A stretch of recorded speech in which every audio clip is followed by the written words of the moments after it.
پرانکر از ولایت اسمالنسک کریل شوچریوف که با لقب شوچر نام برآورده است، روز 12 فوریه سال 2023 در یک اتوبوس در شهر سانت پتربورگ مورد حمله قرار گرفته جراحت برداشته است. شوچر میگوید حملگران جنوبی بوده، به سر و رویش با مشت و شپوتی زده، همچنین از الکتروشوکر استفاده بردند.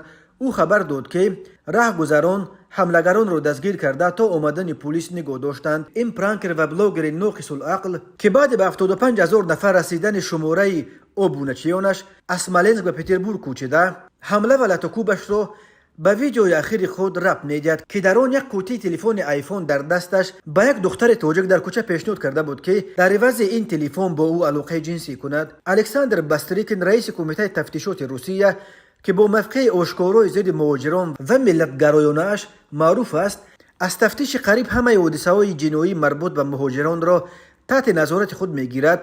طلبکار کشودن پرونده جنایی در رابطه به حمله مهاجران به بلاگر کریل شوچر شده است. خدمات مطبوعات کمیته تفتیشات روسیه شام 12 فوریه با نشر یک اطلاع ویژه گفت در تلگرام کانال‌ها خبر پخش شده است که یک گروه مهاجران در جریان مناقشه با یک ساکن سانت پتربورگ آسیب جسمانی رسانیدند. رئیس کمیته به اجرا کننده وظیفه سردار ریاست تفتیشات شهر سانت پتربورگ بابکوف امر داد که در این رابطه پرونده جنایی کشوده درباره نتیجه های پیشکی تفتیش حساب بودید. جریان اجرای این امر تحت نظارت دستگاه مرکزی کمیته تفتیشات قرار دارد. اخیراً در اینترنت ویدیو نشر شد که شوچر در کوچه به نزد یک دختر از تاجیکستان اومده به او پیشنهاد میکند که در عوض تلفن آیفون با او هم خوب شود. دخترک نمیفهمد که این بلاگر از او چی میخواد. او قرار میکند که روسی رو خوب نمیفهمد. شوچر همچنان تلاش میکند تا به این دختر منظورش رو بفهماند که در عوض تلفن از وی چی میخواد، ولی دختر پیشنهاد او را رد میکند.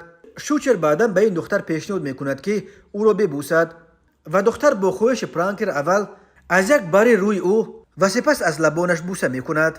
شوچر ادعا دارد که بعد این ویدیو نفران زیادی از تاجیکستان به او تهدید کرده طلب کردند که ویدیو جنجالی از اینترنت پاک کرده دیگر به دختران تاجیک کاردار نشود، ولی شوچر طلب پاک کردن ویدیو را رد کرد و گفت او کسی را به یگان کار مجبور نکرده است و آن دختر با خواهش خودش وی را بوسید. حالا به نفرانی که برای حمله به این بلاگر و پرانکر ناقص العقل دستگیر شدند حکم زندان واقعی تهدید میکند.